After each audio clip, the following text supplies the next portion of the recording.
Bonjour, chers téléspectateurs. Nous sommes aujourd'hui le samedi 16 mai 2026 et nous voulons être fidèles à notre rendez-vous. Nous allons aller directement à une autre thématique qui est, à mon avis, branchée sur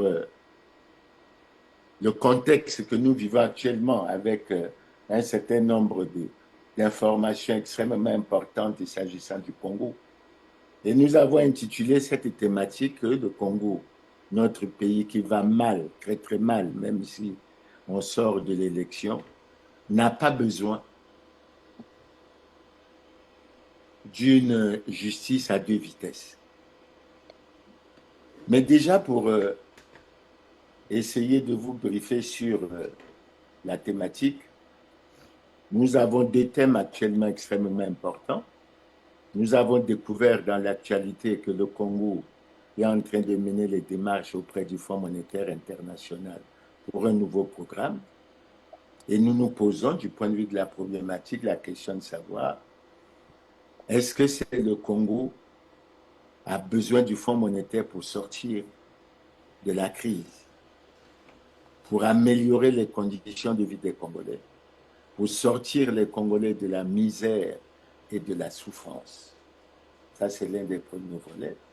Le deuxième volet, il y a une affaire que je considère comme une affaire de mœurs qui défraie la chronique. Semble-t-il qu'il y a un membre du gouvernement qui est impliqué dans des affaires de mœurs, de violences faites aux femmes. Il aurait, dit-on, fait des violences à l'endroit de sa femme. Ça défraie la chronique et il y a un communiqué du gouvernement qui a été publié. Mais nous allons nous intéresser, vous le comprendrez, à une partie de ce communiqué, parce qu'il est important que nous abordons les problèmes. Maintenant, pour entrer dans le vif du sujet, nous allons commencer par aborder quelques faits qui sont également liés aux aspects de la justice, parce que quand on parle de la justice, on pense également à la justice sociale et à un certain nombre d'autres aspects. Il y a quelque temps, nous avons au cours d'une émission Grand Angle évoqué le cas d'un leader d'opinion dénommé Jonas Fred Makita, qui avait été arrêté, semble-t-il, à Pointe-Noire et déféré à Dolisie, et pour lequel il y a eu sur les réseaux sociaux beaucoup de publications. Il y a même eu beaucoup de photos faisant état de ce qu'il subissait beaucoup de violences et qu'assez souvent, sur l'instruction d'on ne sait qui, il est détenu envoyé dans une cellule appelée, dans la prison de Dolisie, cellule KD, où semble-t-il était regroupé des grands bandits. Et quand il y allait, il était tabassé, il était maltraité, etc. Et nous avons fait référence justement à l'article 11 de notre Constitution, notamment dans son alinéa 2, qui dit que tout acte de torture, tout traitement cruel, inhumain ou dégradant est interdit.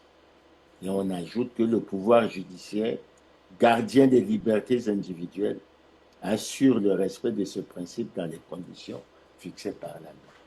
Mais nous avons été très heureux d'apprendre ces derniers temps que M. Fred Makita a été transféré dans la maison d'arrêt de Wesso sur décision, semble-t-il, du premier président de la Cour suprême pour qu'il puisse y être jugé. Et à notre avis, ça nous a soulagés. Mais nous ne sommes soulagés qu'en partie. Parce que toujours, quand nous nous référons à notre texte fondamental, c'est-à-dire la Constitution, il y a un article 14 que je vais retrouver, et cet article 14 dit exactement ceci.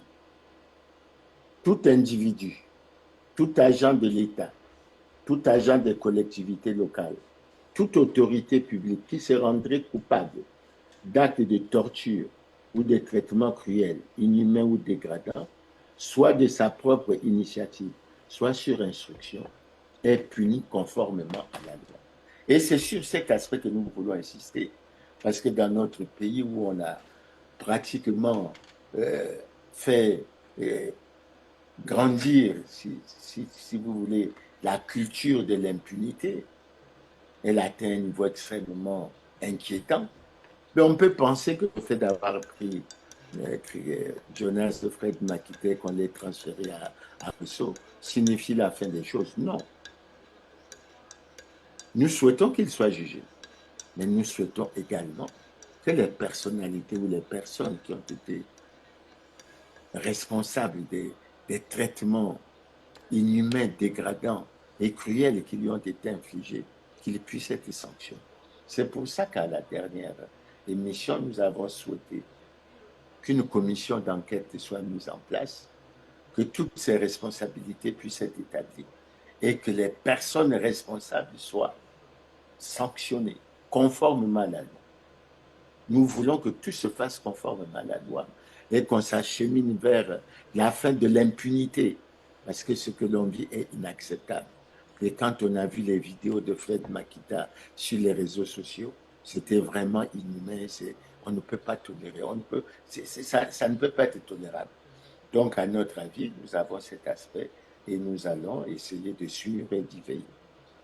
Parce que nous voulons de la justice et nous insistons qu'on ne doit pas avoir une justice à deux vitesses et que la justice ne doit pas être un lieu de règlement de compte.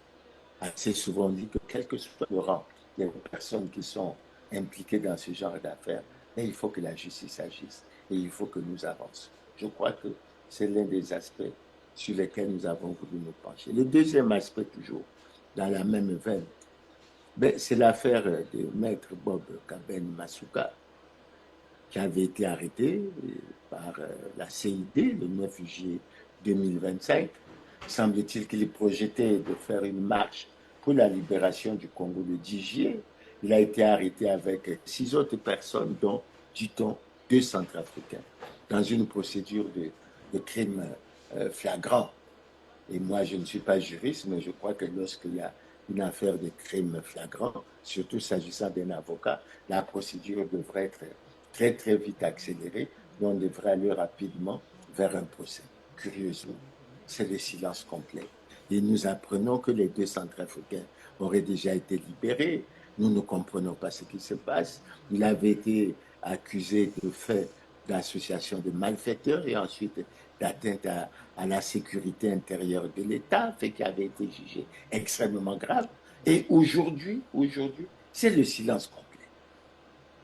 Alors moi, je ne suis pas juriste, mais je crois que lorsqu'il y a flagrance, je crois que la procédure aussi est accélérée puisque les preuves sont établies et il y a rien qui devrait pratiquement faire retarder le dossier.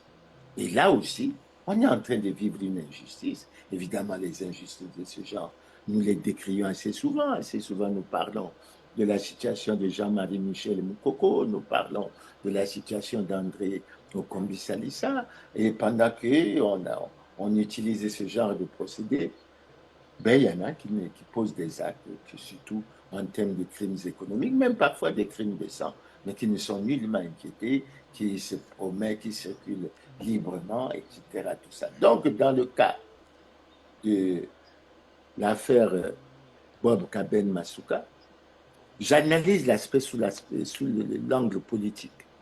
Et je me dis qu'il y a comme une volonté, à notre avis, de créer un climat de terreur, un climat de peur. Parce que j'ai lu des commentaires sur les réseaux sociaux où des jeunes s'exprimaient en disant, mais écoutez, si un avocat à qui on ne semble rien reprocher subit ce genre de cas, subit ce genre de traitement, nous alors, que deviendrons-nous? Et ça décourage la libre expression. Ça décourage un certain nombre de comportements qui fait que les gens ont peur. Ils ne peuvent pas s'exprimer. Quand on appelle les gens, moi, en ce qui me concerne, surtout en ce qui concerne les retraités, quand on essaie d'envisager un certain nombre d'actions, les gens estiment que il y aura une répression sauvage, alors que, selon l'article 27 de la Constitution, mais évidemment, nous avons possibilité de manifester, nous avons possibilité de faire des réunions, nous avons possibilité de faire autre chose. Et c'est pour ça que, lorsque je reviens sur l'affaire Bob Kaben Masuka, je demande aux autorités judiciaires, puisque l'article 168 de la Constitution, je crois, garantit l'indépendance de la justice vis-à-vis à la fois du pouvoir exécutif et du pouvoir judiciaire. Si on reproche quoi que ce soit à Maître Bobka, mais qu'il soit jugé, puisqu'il s'agit d'un cas de flagrant. Mais si on ne lui reproche rien, qu'ils soient libérés. On ne peut pas être dans ce genre de situation. Et à notre avis, lorsqu'on clame haut et fort qu'on ait un état de droit, je crois qu'il faut suivre un certain nombre de principes et il faut essayer de faire avancer. Donc, voilà pour ce qui est de cet aspect. Et nous voulons véritablement qu'on soit dans un système de justice équitable et qu'on n'ait pas une justice à deux vitesses. Ce n'est pas du tout intéressant. Autant j'évoque le cas de Jonas Fred Makita, autant j'évoque. Mais il y a d'autres cas, si nous en sommes informés, nous aurons l'occasion de les évoquer et de faire avancer. Ça, c'est l'autre aspect. Maintenant, l'autre aspect que je vois sous l'angle à la fois économique et l'angle de justice sociale, ben, c'est la situation qui se passe aujourd'hui avec le prix du baril du pétrole. Vous savez que nous avons adopté un budget de l'année 2026 qui s'élève, sauf si je me trompe, à 2550 milliards, fortement en régression du budget que nous avions l'an 2010, qui s'élevait déjà à l'époque à 2835 milliards. Vous voyez bien que nous avons terriblement régressé. Et ce budget de 2026 avait retenu une hypothèse du cours du baril du pétrole aux environs de 60-61 dollars. Et nous pensions que le contexte pétrolier était difficile, etc. Et on n'était peut-être pas sûr d'atteindre ces montants très élevés. Nous avons suivi également la réunion de fixation des prix des hydrocarbures produits au Congo au cours du premier trimestre de l'année 2026. Et nous avons été heureux déjà de constater qu'à ce niveau, ce prix s'est élevé à près de 79 dollars américains avec un différentiel de 3,7 dollars. C'était déjà quelque chose de remarquable et nous pensions que les choses devraient pratiquement pouvoir avancer. Nous avons lu dans le programme, l'accélération de la marche vers le développement, mais que pour que ce programme puisse se réaliser, il faut que nous atteignions chaque année les niveaux de recettes de l'ordre de 5 000 milliards. Et je crois qu'on se propose même un certain nombre de choses sur lesquelles nous reviendrons, la privatisation, la vente des actifs, etc. Et nous reviendrons sur cette question. Mais avec la situation actuelle, qui a démarré pratiquement en février, avec les tensions issues du conflit, de la guerre entre, d'une part, l'Iran, l'Israël et les États-Unis, et d'autre part, l'Iran, les cours du baril du pétrole ont flambé. Assez souvent, ils ont même dépassé les 100 dollars. Vous voyez, si on avait un budget autour de 60-61 dollars comme hypothèse et qu'on se retrouve avec des prix qui s'élèvent autour de 100 dollars, mais il y a une question qui se pose. Pourquoi le gouvernement n'est pas transparent? Parce que nous sommes en mesure, sinon en capacité, de reparler une nouvelle fois d'excédent budgétaire. Parce qu'entre une hypothèse de 60 dollars et une réalisation même de 79 dollars, comme retenu au cours du premier trimestre, ou bien de 100 dollars dus aux tensions au niveau du Moyen-Orient, alors la question, où va l'argent du pétrole congolais? Où va l'argent du Congo? Ce différentiel, qu'est-ce que l'on en fait? Et nous évoquons ça en termes de justice sociale. Pourquoi? Mais parce que pendant ce temps, les Congolais sont dans la souffrance, ils sont dans la misère. Ils sont dans la souffrance, ils sont dans la misère. Et on ne peut pas continuer à les maintenir dans cette situation. Est-ce que l'État en profite réellement?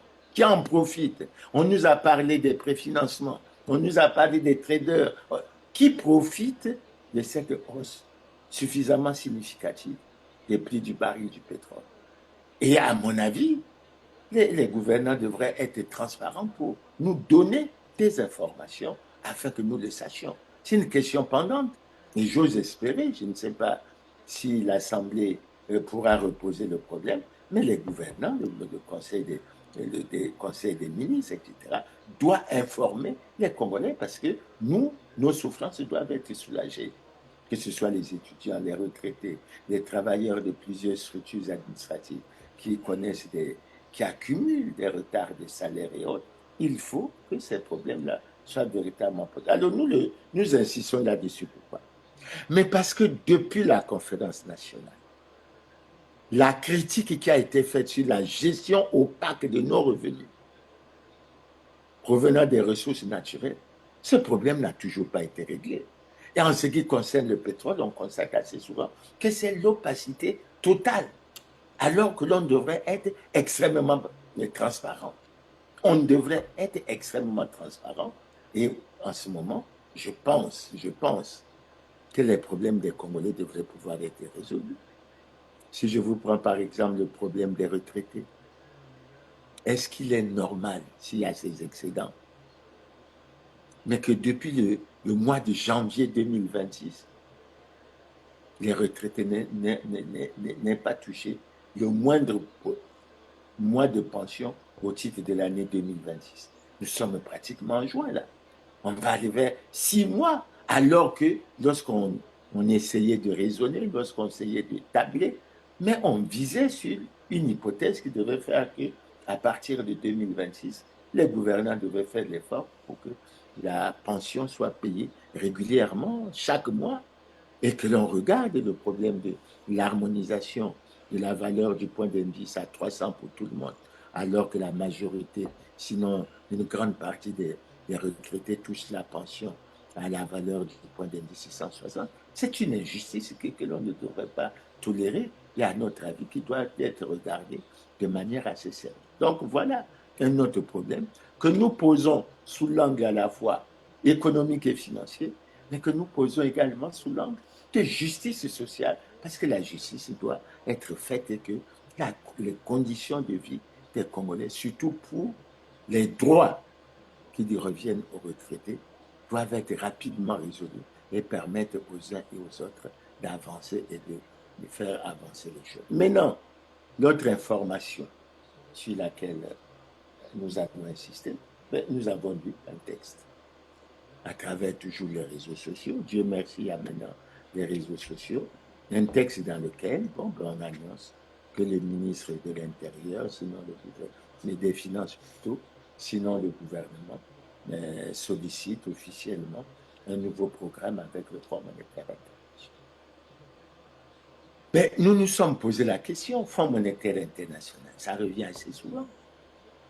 Et assez souvent, il semble que le gouvernement est dans l'incapacité de trouver les problèmes internes aux problèmes que nous connaissons et ils sont obligés de solliciter des programmes, etc. Mais le constat, c'est que ces programmes n'apportent pas de véritables solutions aux problèmes de notre pays. Est-ce que l'intervention, sinon l'assistance du Fonds monétaire, peut permettre au Congo de résoudre fondamentalement ces problèmes et surtout de sortir de la grave crise multidimensionnelle qu'il traverse depuis des années, pour laquelle les gouvernants ne sont pas en mesure d'apporter les solutions là-dessus. Alors, sur ce point que je juge extrêmement important, nous avons réfléchi, on s'est dit, mais il faut essayer de refaire certainement l'évaluation de ce qui se passe entre le Congo et le Fonds monétaire international. Surtout comme nous allons le voir dans le développement, que nous avons, semble-t-il, obtenu un programme en 2022 pour les années 2022, 2023, 2024, et qu'on espérait qu'au sortir de l'année 2024, on allait résoudre fondamentalement le problème. Mais qu'est-ce qu'on a constaté? Même si les gouvernants nous ont trompés, parce qu'ils ont dit que le bilan est globalement positif, mais les Congolais savent que dans la réalité, les Congolais souffrent. Ils sont dans la misère, ils sont dans une pauvreté qui est inacceptable et qui est intolérable. Ils ont du mal à joindre les deux bouts du mois. Et pour certains, ils n'ont pas du tout de salaire, etc. C'est extrêmement difficile. Alors, pour ce problème, nous avons essayé, au-delà des intentions du gouvernement, nous avons essayé de refaire un petit parcours et de rappeler dans cette affaire de relation avec le Fonds monétaire qu'il faut se rappeler que dans les années 1985-1987, nous avons eu affaire à ce que l'on appelle les programmes d'ajustement structurel, qui ont été très critiqués dans beaucoup de pays africains et qui ont même été critiqués au niveau, au niveau mondial, mais qui, dans beaucoup de cas, n'ont pas apporté de solutions. Au niveau du Congo, ces programmes qui ont favorisé la privatisation d'entreprises publiques, la réduction des effectifs de la fonction publique, le plafonnement des revenus, la libéralisation des prix, le réajustement monétaire, mais n'ont fondamentalement pas fait avancer un certain nombre de choses. Et on devrait pouvoir en tirer les leçons, puisqu'assez souvent nous parlons de souveraineté, assez souvent nous parlons d'ajustement, et visiblement il est apparu assez régulièrement notre incapacité à résoudre ces problèmes par un ajustement interne. C'est-à-dire que les solutions que nous envisagions n'étaient pas les bonnes.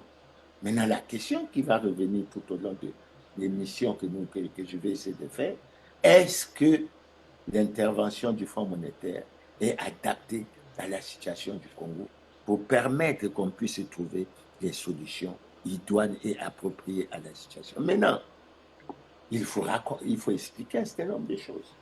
Lorsqu'on remonte, je sors des années 85 et 87 et je monte aux années 2000, 2004, et le Congo a bénéficié d'un statut tout à fait particulier.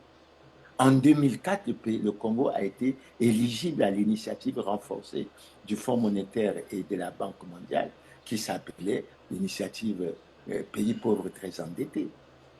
Et assez souvent, on a considéré que c'était comme un cadeau que la communauté financière internationale faisait au Congo. Parce que le Congo n'est pas pauvre. Très endetté il est, mais il n'est pas pauvre. Et c'est pour ça que beaucoup d'analystes, avec beaucoup d'humour d'ailleurs, et avec beaucoup d'ironie, considéraient que le Congo ne devait pas être classé parmi les pays pauvres, mais, très endettés, mais que le Congo devait être considéré comme un pays riche, très mal géré. C'est-à-dire, au lieu de parler de l'IPPT, on devrait parler de PRTMG, c'est-à-dire pays, pays riche, très mal géré. Et c'est là où il se pose le problème de la gouvernance, sinon de la mauvaise gouvernance, parce que nous n'avons pas pu toujours réaliser un certain nombre de choses. Mais quand on parle de l'initiative du pays pauvre très endetté, il faut reconnaître que nous avons atteint euh, le point de décision de cette initiative en 2006. Nous avons atteint le point d'achèvement de cette initiative en 2010. Et la caractéristique essentielle d'avoir atteint cette initiative, c'est que notre dette a été terriblement réduite. Elle a été réduite en 2010 à 1565 milliards de francs CFA, représentant à peu près 25,70% du produit intérieur brut, alors que la norme communautaire de la CEMAC telle que nous la connaissons, c'est que cette dette doit être inférieure ou égale à 70% de notre produit intérieur brut. Et à l'époque, lorsqu'on a atteint ce niveau, il faut reconnaître que c'est à l'époque où nos budgets dégageaient des excédents. C'est pratiquement ce qui avait permis au président Denis Sassou Nguesso de déclarer devant le Parlement réuni en congrès en 2006 qu'il y avait une situation particulière due à la hausse significative des prix du baril du pétrole, que cela permettait à nos budgets de dégager des excédents, que ces excédents devaient être déposés dans un compte de stabilisation à la Banque centrale et qu'aucun franc ne sortirait de ce compte sans loi de finances rectificative. Et on avait ajouté que chaque année, un audit serait fait par la Cour des comptes et de discipline budgétaire et que cet audit serait rendu public. Déclaration faite devant le Parlement réuni en congrès. Expliquez-nous comment depuis 2006 et jusqu'à aujourd'hui, aucun audit de ce compte n'a jamais été fait. Parler de ces excédents, c'est pratiquement un crime de lèse-majesté. Mais où est passé cet argent? Et les Congolais, les pays dans lesquels on parle de crise, ont besoin de savoir. Parce qu'ils s'interrogent assez souvent si on n'aurait pas pu utiliser une partie de cette manne pour permettre de juguler la crise, d'en sortir et de faire que nous allions de l'avant. Surtout que la réduction significative de la dette ouvrait de très belles perspectives pour le développement de ce pays. Il vous souviendra pour certains, mais c'est à l'époque où le ministre des Finances du Congo, surtout en 2010, avait déclaré que le Congo avait le budget le plus élevé des pays de la zone franc, hors la France. Et je vous ai souvent dit que le budget du Congo à l'époque s'élevait à près de 2835 milliards, je crois. Celui de la Côte d'Ivoire s'élevait à l'époque à 2627 milliards. Mais aujourd'hui, il faut que vous sachiez que le budget de la Côte d'Ivoire est de 17 350 milliards de francs CFA, alors que le budget du Congo est de 2550 milliards. Donc, du niveau où nous étions en tête de la situation des pays de la zone franc, que nous sommes en régression pratiquement de 10%. La question, qu'est-ce qui peut expliquer ça? Et ce qui explique ça, c'est la mauvaise gouvernance.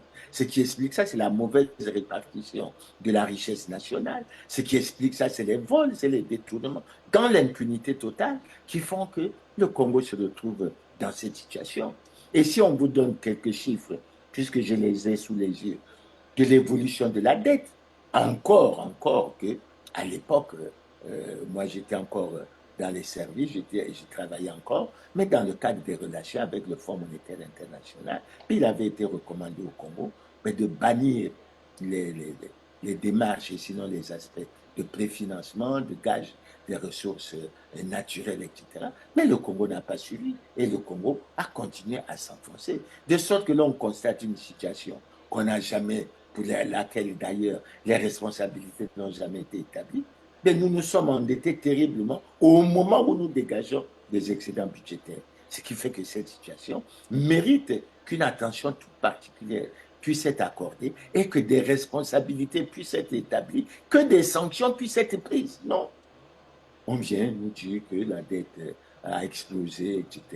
On n'en connaît pas les raisons fondamentales. Et figurez-vous que en 2017, le Fonds monétaire nous avait reproché d'avoir caché une partie importante de notre dette, ce qui avait créé un certain nombre de problèmes au niveau des démarches que nous menions auprès du Fonds monétaire. Maintenant, si on se penche un peu sur l'évolution de cette dette, puisque je vous ai dit qu'elle avait été réduite de façon significative à 1565 milliards en 2010, hein, pour que vous ayez quelques tendances. En 2015, elle s'est élevée à 3036 milliards de francs CFA. Et ça a monté fortement déjà, parce que de 25,70% en 2010, ben en 2015, elle se situe déjà au niveau de 54,65% du PIB, c'est-à-dire qu'elle approche déjà de 70% au niveau de la norme communautaire de la CEMAC. Et quand on continue, on se rend compte que en 2020, elle s'est élevée à 6016 milliards, soit pratiquement 98,50% du PIB en 2020. Vous voyez bien, c'est l'indiscipline, l'incapacité même de respecter les critères qui sont retenus au niveau communautaire, au niveau de la communauté économique et monétaire de l'Afrique centrale. Donc, on est déjà à 98,50%. En 2024, elle s'élève déjà en décembre 2024 à 8 530 milliards, soit pratiquement 94,74%. Et j'ai lu dans les documents de la CCA qu'en février 2026, elle s'est élevée à 9 165,75 milliards, soit 92,46%.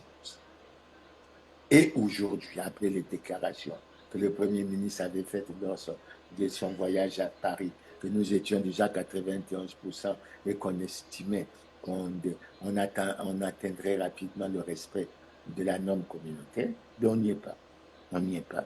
Parce que d'aucuns disent qu'on est à près de 100%, mais d'après les informations que j'ai pu récolter auprès de la CCA, dans les documents de la CCA, on serait, dit-on, à 92,46% du PIB, c'est-à-dire 22 points au-dessus de la norme communautaire qui est de 70%. C'est véritablement pas sérieux.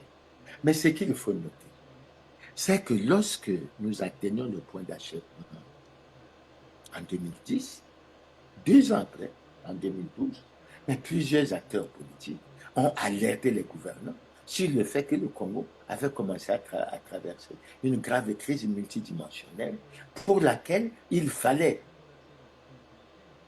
appeler à la tenue des États généraux pour que les Congolais se retrouvent. Et puis, bon, on a refusé. À l'époque, les gouvernants pensaient qu'ils avaient tellement d'argent qu'il n'y avait aucun problème. Ils accusaient d'ailleurs ces acteurs politiques d'être à la recherche des postes ministériels, tout ça, tellement le Congo avait de l'argent, etc. Mais où en sommes-nous? Et quand on refuse la tenue des États généraux d'un dialogue national inclusif sur ce genre de situation, en fait, on refuse des solutions introverties pour lesquelles nous-mêmes, nous pouvons avoir la maîtrise des principaux paramètres. Et on essaye de... Mais ce n'est pas du tout sérieux. Ce n'est pas du tout sérieux. Alors, figurez-vous qu'après avoir obtenu, après avoir eu ce comportement, en 2014, bon, les prix du baril du pétrole ont fortement baissé et le gouvernement a tardé à reconnaître la crise. C'est autour des années 2017 qu'ils vont essayer de reconnaître qu'il y avait la crise et qu'ils vont essayer de la justifier par la baisse drastique des prix du baril du pétrole. Mais en termes de solutions idoines appropriées, ils n'en ont jamais eu. Ils n'en ont jamais eu. L'une que nous pensions être triviale, c'était celle relative à la tenue d'un dialogue national inclusif. À la tenue d'un dialogue national inclusif qu'ils n'ont jamais voulu accepter pour des raisons que nous ignorons. Alors, quand on leur fait des propositions pour que des Congolais se retrouvent pour trouver des solutions, ils n'en veulent pas. Mais ils se précipitent toujours pour aller solliciter l'aide du Fonds monétaire. Peut-être que si l'intelligentsia congolaise se retrouve, elle sera en mesure de leur trouver les solutions et de faire avancer significativement un certain nombre de choses. Alors, en 2017, quand ils reconnaissent la crise, qu'est-ce qu'ils se disent? Dans un premier temps, ils pensent qu'ils sont capables d'apporter un ajustement interne. C'est-à-dire de trouver au plan intérieur des solutions pour sortir de la crise. Mais il s'est avéré qu'ils se sont retrouvés incapables de résoudre ce problème. Alors, qu'est-ce qu'ils ont fait? Ils ont commencé à vouloir se tourner vers le Fonds monétaire international et la Banque mondiale, et ils y sont avancés, ils y ont avancé grâce à l'appui de la CEMAC. Grâce à l'appui de la CEMAC. Mais même avec l'appui de la CEMAC, ça n'a pas été facile. Entre 2017 et 2019, que l'on arrive à obtenir un programme en 2019.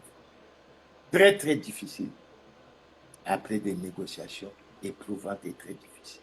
Nous avons atteint, on a pu obtenir un programme avec le Fonds monétaire. Mais qu'on n'a pas pu exécuter correctement. Pourquoi? Mais parce qu'on n'a pas été capable de respecter les engagements que l'on avait pris. On n'a pas été capable de respecter les engagements que l'on avait pris. Et on est resté. Et après, ils ont eu un programme en 2022. Mais quand ils ont obtenu ce programme, ils ont annoncé avec beaucoup de fracas qu'en 2024, à la fin de ce programme, le Congo sortira de la crise. Évidemment, ils ont dit on sablé du champagne chaque fois qu'on leur disait que les résultats de la revue étaient positifs, que les résultats de la revue étaient positifs. Ils ont ainsi passé, je crois, près de 6 revues de façon positive. Mais résultat, paradoxe congolais, les revues sont satisfaisantes, mais le Congo s'est davantage enfoncé dans la ruine et dans la catastrophe, et les Congolais se sont davantage enfoncés dans la misère et dans la catastrophe. Alors, c'est ça qui amène à se poser beaucoup de questions. Et quand on lit, parce que c'est annoncé avec grand fracas, le Congo sollicite l'aide, etc. Mais la question fondamentale, est-ce que les programmes du Fonds monétaire sont en mesure d'apporter des solutions appropriées à la situation du Congo? Pourquoi généralement, lorsqu'on parle de ces programmes, on ne met pas en avant, on ne met pas en exergue l'aspect de la souffrance et de la misère des Congolais? Le bilan fortement négatif. Et c'est certainement là où il y a un problème. Parce que vous avez suivi pendant les campagnes, on nous a sorti un document en toute transparence et tout ça, le bilan est globalement positif. Mais les Congolais savent que ça ne correspond véritablement pas à la réalité. Et que les Congolais connaissent la véritable souffrance. Allons dans les hôpitaux, allons dans les écoles, allons dans les marchés pour constater la situation du panier de la ménagère, pour constater la cherté de la vie. Allons dans les transports, regardons les routes. Alors pourquoi essayer de ne pas présenter les choses telles qu'elles sont aux Congolais, etc. Et puis il y a beaucoup de questions. Est-ce qu'on peut, soi-disant, poursuivre la marche vers le développement? On n'a pas pu poursuivre la marche vers le développement. Maintenant, on parle de l'accélérer. Mais est-ce qu'on peut accélérer la marche vers le développement en tolérant le vol, la fraude, la concussion, la corruption, les détournements des deniers publics? Est-ce qu'on peut accélérer le développement, la marche vers le développement lorsqu'on protège les responsables des scandales, crimes économiques et financiers? Et je prends même l'exemple de la haute autorité de lutte contre la corruption. Mais le Congo est l'un des pays les plus corrompus du monde. Il fait partie du top 10 des pays les plus corrompus d'Afrique. Et comment espérez-vous aller vers le développement si vous ne réglez pas fondamentalement ce problème? Lorsqu'on fait le développement, les choses sont aussi bien dites, mais en réalité, sur le terrain, absolument rien ne bouge. On peut prendre l'exemple typique de la haute autorité de lutte contre la corruption, qui a eu parfois à annoncer avec fracas qu'elle a des dossiers qui vont être déposés à la justice, etc. Et après, c'est silence radio.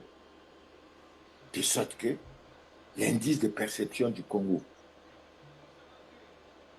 s'agissant de la corruption, est médiocre. En 2024, il a été de 23 sur 100. Véritablement médiocre. Alors, ça veut dire quoi? Ça veut dire qu'on a un système, et vous vous en rendez compte, on va y revenir de plus loin.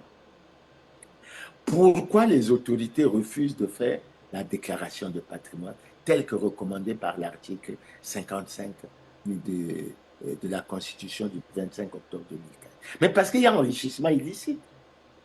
Il y a enrichissement illicite. Il y a mauvaise répartition de la richesse nationale.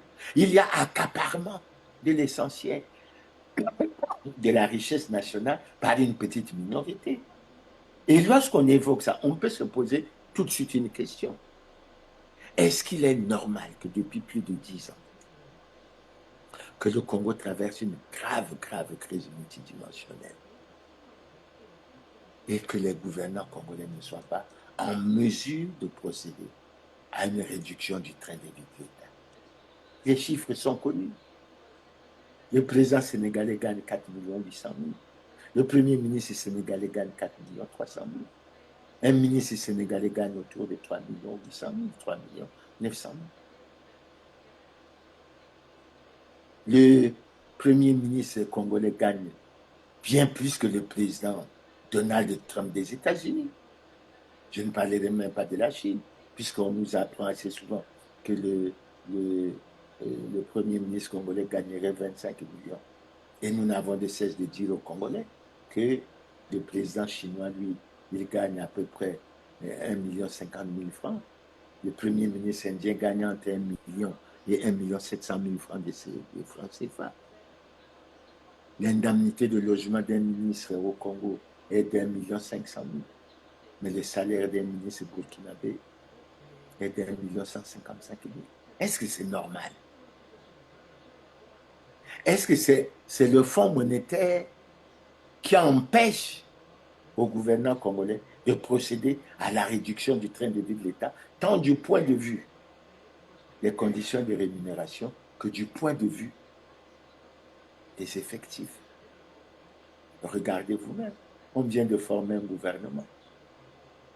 Le Burkina Faso, qui est en situation de guerre avec un peu plus de 19 millions d'habitants, mais a un gouvernement de 22 membres.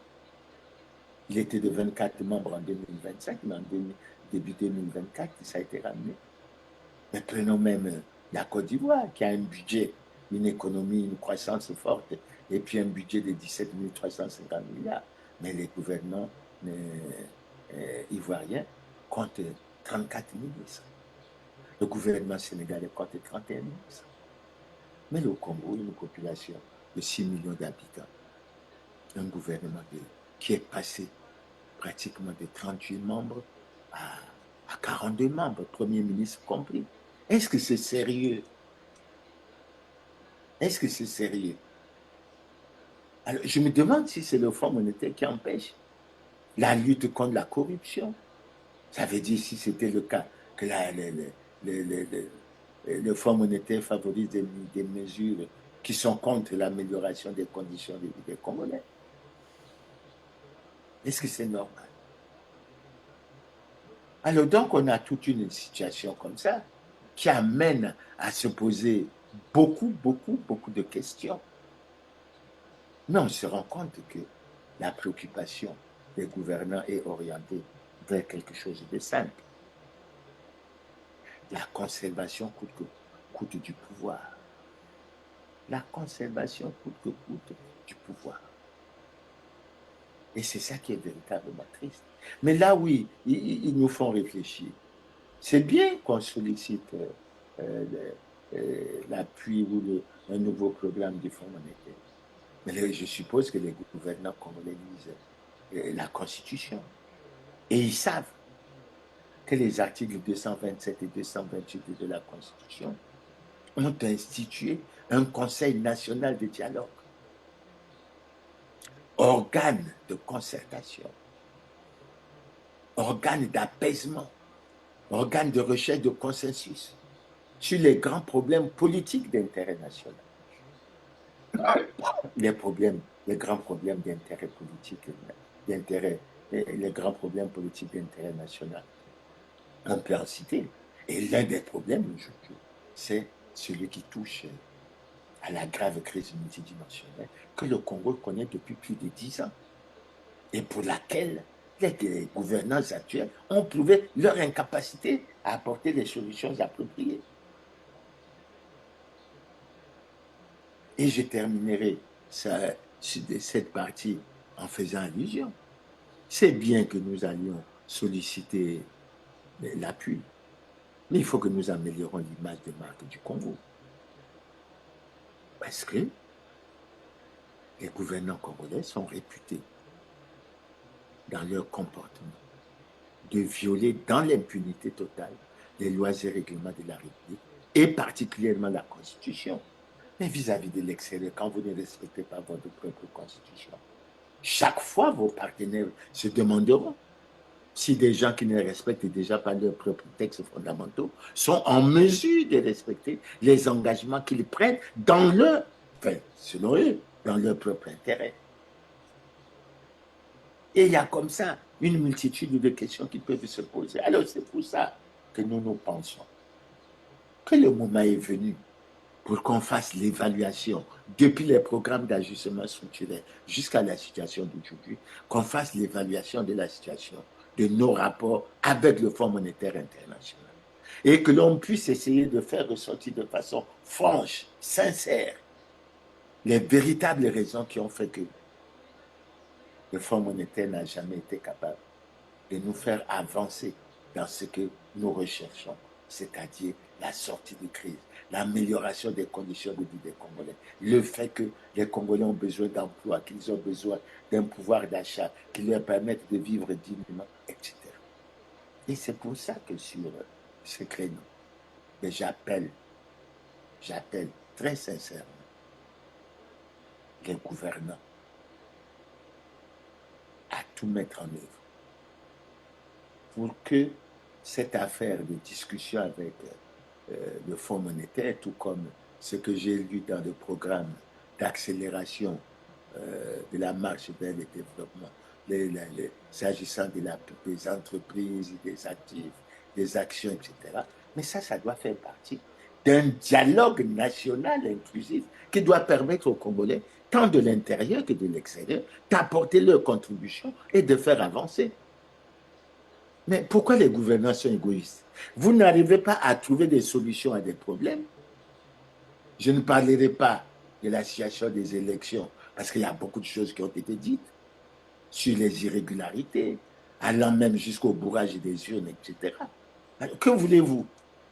Vous ne trouvez pas des solutions. Vous ne voulez pas que les Congolais choisissent librement leurs dirigeants et vous vous imposez coûte que coûte pour les enfoncer davantage dans la misère. Mais que voulez-vous?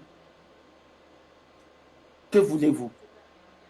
Alors, c'est pour ça que nous, en ce qui nous concerne, nous aurions souhaité que, avant de progresser dans, c'est vrai, solliciter, il y a une mission du Fonds monétaire qui va venir, etc. On va parler de la recherche des équilibres macroéconomiques. Mais nous souhaiterions qu'on parle de la souffrance dans ces programmes. Nous souhaiterions qu'on parle de la souffrance et de la misère des Congolais, de la manière dont on doit œuvrer pour que l'on sorte les Congolais de la misère et de la souffrance, de la manière dont on doit régler. Alors, on est même surpris, on vient d'adopter, semble-t-il, un projet de société. Immédiatement, on va au Fonds monétaire. Déjà, dans ce projet de société, il y a des doutes qui sont émis, puisqu'on dit que pour appliquer, soi-disant, ce projet de société, il faut que les recettes annuelles soient de l'ordre de 5 000 milliards dans un pays où il y a les vols, où les voleurs, les détourneurs circulent librement. Je ne sais pas. Et je ne donne aucune chance pour qu'on avance, soi-disant, dans un programme avec le Fonds monétaire, si on n'a pas la volonté politique et le courage de régler les problèmes qui se posent à notre société, même en termes de culture, en termes de changement de culture et de mentalité. Ce n'est pas possible. Ce n'est pas possible. Vous ne pouvez pas vouloir d'une chose et de son contraire. Vous parlez de la marche vers le développement, vous tolérez la corruption, mais c'est pas possible. Vous êtes dans une vision contradictoire et vous n'êtes pas cohérent et c'est extrêmement difficile à expliquer et difficile à faire passer ce genre de message. Voilà déjà, s'agissant de ce que nous voyons, mais nous allons suivre puisque à travers ce qui est mis, il y a toujours des beaux mots, la viabilité consacrée au renforcement de la stabilité macroéconomique, de la viabilité des finances publiques, etc. Bon, c'est vrai qu'on explique ça, que ça a été une recommandation du sommet des chefs d'État, mais si je me rappelle d'avoir lu ce document du sommet de la CEMAC, mais on demandait que nous fassions rentrer à l'intérieur du pays l'argent qui se trouve à l'extérieur. Et on soupçonne les Congolais. D'ailleurs, on a vu les publications des Panama Papers avec 6 Congolais qui détiendraient 500 milliards dans les paradis fiscaux. Il y en a, dit-on, qui en détiennent des sommes aussi fortes à Dubaï, en Chine, etc. Mais il faut avoir le courage de poursuivre les choses et d'aller de l'avant. Mais nous allons suivre, mais en interpellant et en exhortant les gouvernants de ce pays à mettre en avant l'intérêt des Congolais, le fait que l'on doit sortir les Congolais de la misère et de la souffrance. Maintenant, l'autre aspect que nous allons aborder, qui est lié à un autre document qui circule, ça a beaucoup circulé dans les réseaux sociaux, et nous avons pu suivre hier, à travers un communiqué du gouvernement, un communiqué qui, semble-t-il, parle des affaires de violence conjugale, etc. Moi, je ne veux pas tellement me pencher sur ça parce que, d'après ce que je suis sur les réseaux sociaux, il y en a qui demandent que la personnalité mise en cause, et ce n'est pas la première fois qu'elle est mise en cause, qu'elle démissionne, que la personnalité se retire du gouvernement, que l'on aille en justice, qu'on fasse un certain nombre de choses. Moi, c'est pratiquement les 2 derniers paragraphes de ce texte qui m'ont interpellé. Et ce sont ces 2 derniers paragraphes qui m'amènent à accorder une attention toute particulière à cette situation. Dans ces 2 derniers paragraphes, il est dit ceci, et c'est très important. Le gouvernement réaffirme son attachement au principe de l'état de droit, qui implique que tout citoyen mis en cause a le droit de se défendre devant la justice et bénéficier de la présomption d'innocence jusqu'à l'aboutissement de la procédure, conformément à l'article 9 de la Constitution. C'est très bien dit et c'est des très belles choses. Maintenant, le dernier paragraphe dit ceci. Enfin, le gouvernement rappelle à tous que son Excellence, Monsieur le Président de la République, chef de l'État, a prêté serment en s'engageant à appliquer le pacte social, à assurer le respect de la dignité humaine et la protection des droits des femmes et des personnes vulnérables. À ce titre, il veillera à ce que les lois et règlements de la République s'appliquent dans toute sa rigueur. Je relis la dernière phrase. À ce titre, il, à savoir le président de la République, veillera à ce que les lois et règlements de la République s'appliquent dans toute sa rigueur. C'est ça qui est véritablement fondamental. Et c'est ça qui m'a permis de réagir. Maintenant, quand j'ai réagi, j'ai dit que assez souvent, les gouvernants disent que la loi est dure, mais c'est la loi. Elle doit s'appliquer à tous, dans toute sa rigueur. Nul n'est au-dessus de la loi. Et lorsqu'on dit nul n'est au-dessus de la loi, il faut se référer à l'article 15 de la Constitution, article qui dit que tous les citoyens congolais sont égaux devant la loi, que nul ne doit être favorisé ou désavantagé par rapport en raison de son origine familiale, ethnique, de sa condition sociale, de ses convictions politiques et religieuses, philosophiques ou autres. C'est là que le débat. Et c'est là, à mon avis, qu'il faut insister que nous ne devons pas aller vers une justice à deux vitesses. Il faut que la justice soit la même pour tous. Il ne faut pas qu'il y ait la justice pour les riches, la justice pour les pauvres. Assez souvent, le président de la République a déclaré, s'agissant même de la lutte contre la corruption, je me rappelle de sa déclaration en 2018, en disant que, s'agissant des délits économiques, il n'y aura ni menu frété, ni gros poisson. Tout passera dans la nasse du droit et de la justice. Seul prévaudra la loi. Mais les Congolais constatent que, généralement, il y a une catégorie de Congolais qui ne sont pas sanctionnés. Alors, c'est pour ça, à notre avis, que lorsque l'on regarde, nous essayons de jeter un regard sur ce que nous avons parfois nous-mêmes dit. Sous le président Lissouba, le président s'assoit et déclare que cependant est vrai le fait que jamais, je ne pourrais accepter que la Constitution soit violée. Lorsque la Constitution est violée, les démocrates ne doivent pas l'accepter. C'est très bien dit. Mais d'où vient que les gouvernants violent dans l'impunité totale les lois et règlements de la République? Ce n'est pas sérieux. Ce n'est pas sérieux. Et à cela, j'ajoute ce que le président Denis Sassou Nguesso a déclaré dans son message sur l'état de la nation en 2023, à savoir que nos difficultés de l'heure ne doivent pas nous amener à emprunter le chemin hasardeux et dangereux de l'anticonstitutionnalité. Mais nous constatons que nous sommes dans l'anticonstitutionnalité. Que faisons-nous? Que faisons-nous? Et comme nous aimons, surtout après les élections, nous aimons déclarer qu'on a organisé des élections libres, crédibles, transparentes, etc.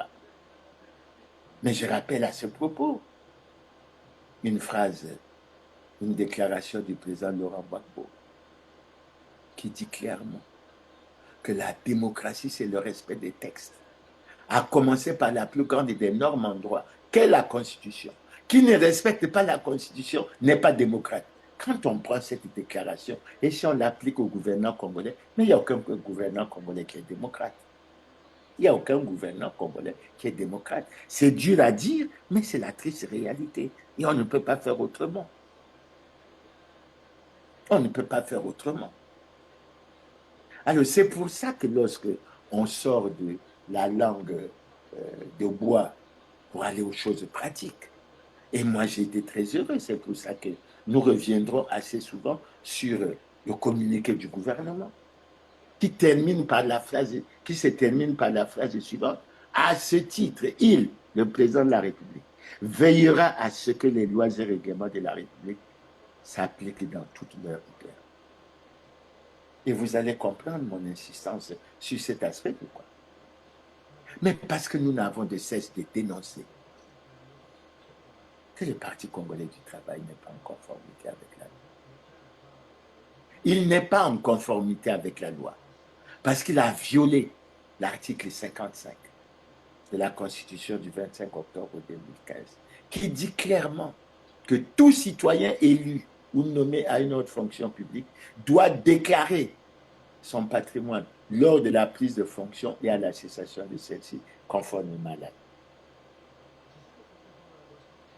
Le Parti congolais du travail a violé l'alinéa 2 de l'article 80 de la Constitution du 25 octobre 2015, qui dit clairement que le mandat du président de la République est incompatible avec toute responsabilité au sein d'un parti politique. Les éléments existent, on peut les prouver, etc. Le Parti congolais du travail a violé l'article 26 de la loi 20 2017, du 12 mai 2017, loi relative aux partis politiques. Article qui dit clairement que les partis ont le devoir de se conformer à la Constitution. Et là où le bas blesse, c'est que justement, cette même loi sur les partis contient un article 31 qui dit clairement qu'en cas de violation des lois en vigueur par tout parti politique ou groupement politique ou de troubles à l'ordre public, le ministre chargé de l'administration du territoire suspend par voie d'arrêter le parti concerné et procède à la fermeture provisoire de cette loi. Question. Pourquoi le Parti congolais du travail, qui est en situation de violation des lois et règlements de la République depuis 2002, pourquoi ce parti n'a jamais été sanctionné? Nous aurons à avoir ce débat avec le ministre de l'Intérieur et de la décentralisation. Est-ce parce que le président de la République en est président du parti, ou est-ce parce que le ministre de l'Intérieur sortant était membre du bureau politique du Parti congolais du travail? Cette fois-ci, actuellement, le ministre actuel de l'Intérieur et de la décentralisation est issu de la force publique, donc on devrait avoir une autre vision. C'est pour ça que lorsque le gouvernement d'Anatole Kolenou-Makosso publie des textes comme celui-ci, en disant le président de la République veillera à ce que les lois et règlements de la République s'appliquent dans toute leur rigueur. Mais il faut qu'on nous dise pourquoi dans ce cas. Allô? Et curieusement, Ça va? le ministère de l'Intérieur depuis 2018 a régulièrement publié des textes reconnaissant des partis. Mais ces partis n'étaient pas conformes à la loi, parmi lesquels les partis congolais du travail. Et si la loi s'applique comme le gouvernement le souhaite, le parti congolais du travail doit être sanctionné. S'il est sanctionné, ça veut dire quoi? Il doit être suspendu. S'il est suspendu, ça veut dire quoi? Ça veut dire que et l'Assemblée et le Sénat sont par terre. Et qu'est-ce qu'il faut faire? Mais il faut aller à un dialogue national inclusif pour fixer les règles du jeu. Maintenant que tout le monde sait, y compris le gouvernement lui-même qui publie ce genre de textes, qu'ils savent que le Parti congolais du travail n'est pas en conformité avec la loi. Sont-ils dans une démarche du droit de la force, dans une démarche de force de droit? Mais si on choisit d'être dans une démarche du droit de la force, on n'a pas le droit de venir parler de la paix, parce qu'on ne peut pas violer dans l'impunité totale les lois et règlements de la République et vouloir prétendre, tant à l'opinion nationale qu'internationale, qu'on recherche la paix. En fait, quand on est dans cette situation, on est dans une volonté de recherche de la perturbation de la paix. Et ce n'est pas du tout sérieux. Alors, pour terminer sur ce créneau, du Parti congolais du travail et des autres partis, parce que ce n'est pas le seul parti qui n'est pas en conformité avec la loi.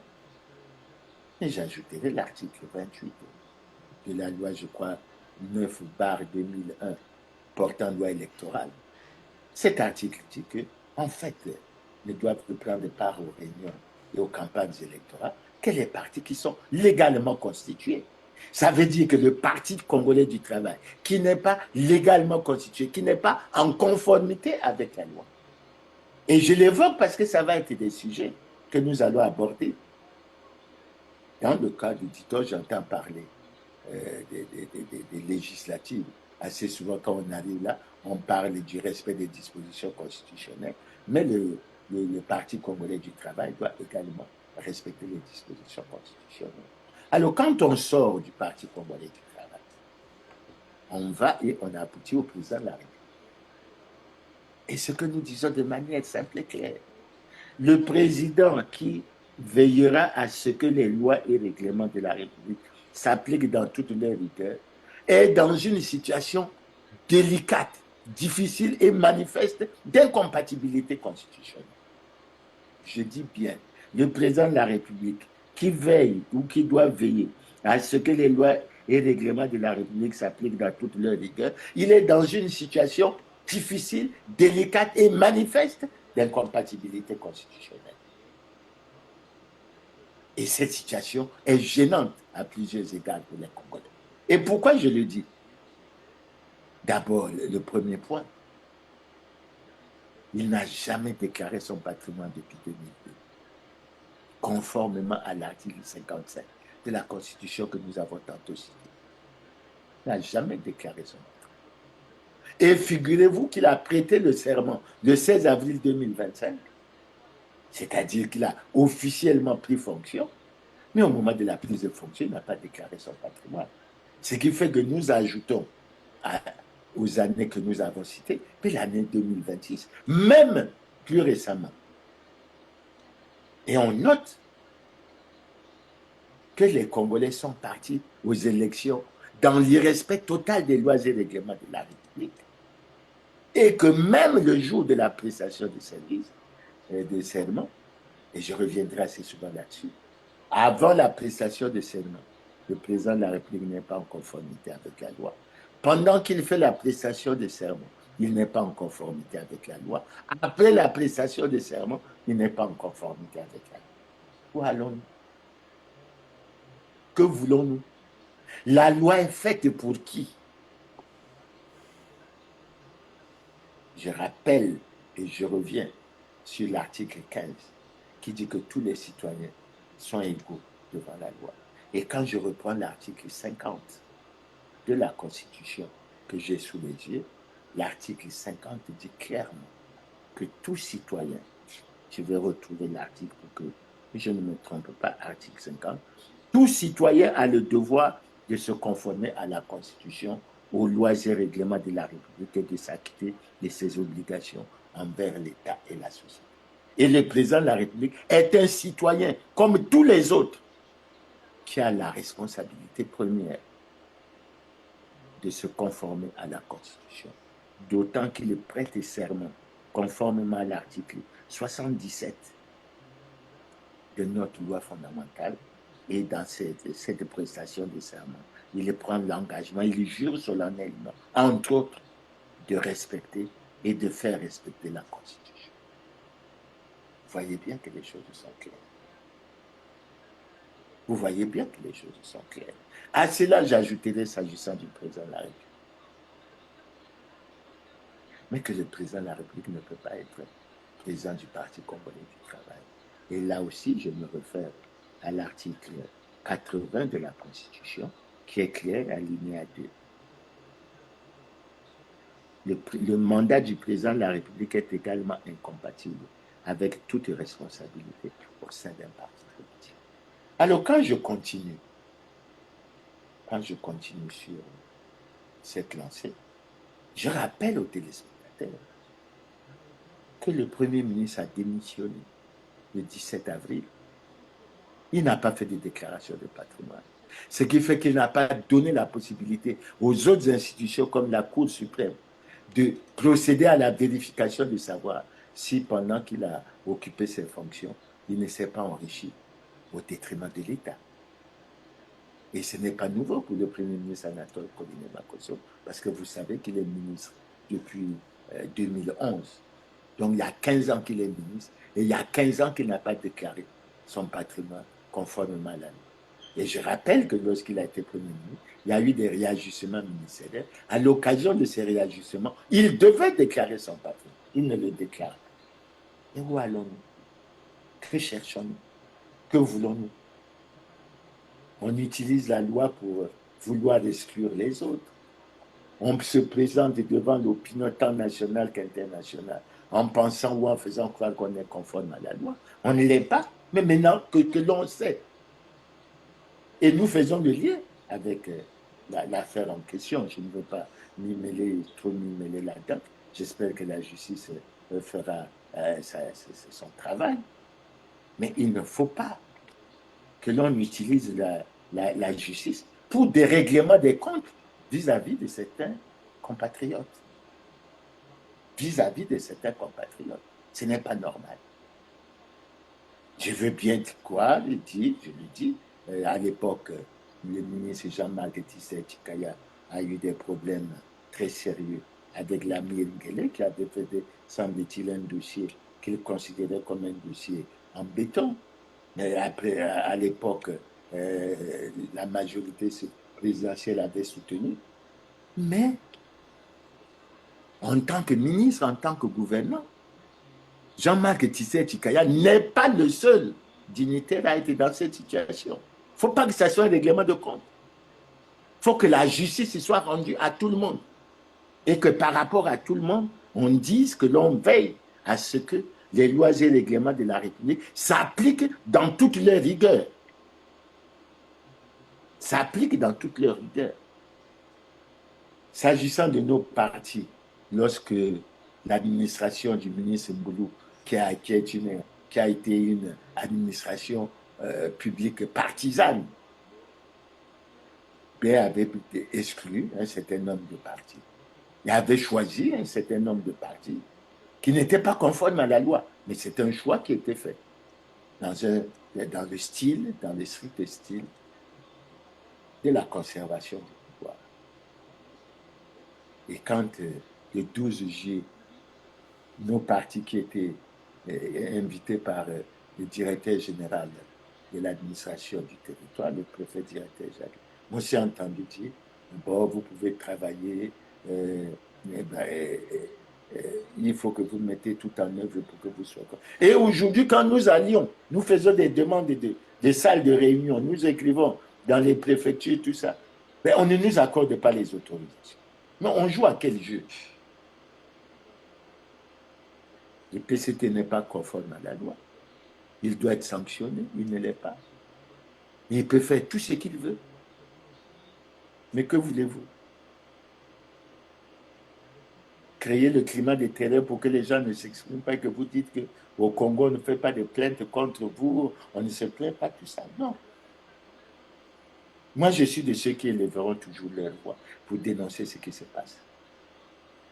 Et je répète que j'ai été très content de ce communiqué du gouvernement signé par le ministre Thierry Mbala. Mais il faut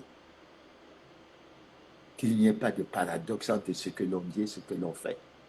Et l'une des phrases que j'ai retenues, c'est à ce titre, le président de la République veillera à ce que les lois et règlements de la République s'appliquent dans toute leur rigueur. Et le président de la République doit tout mettre en œuvre pour être en conformité avec la loi. Le Parti congolais du travail doit être sanctionné. Et s'il est suspendu, ben, il faut appeler les Congolais à un dialogue national inclusif pour que nous rétablissons les choses et que nous voyons comment on peut avancer.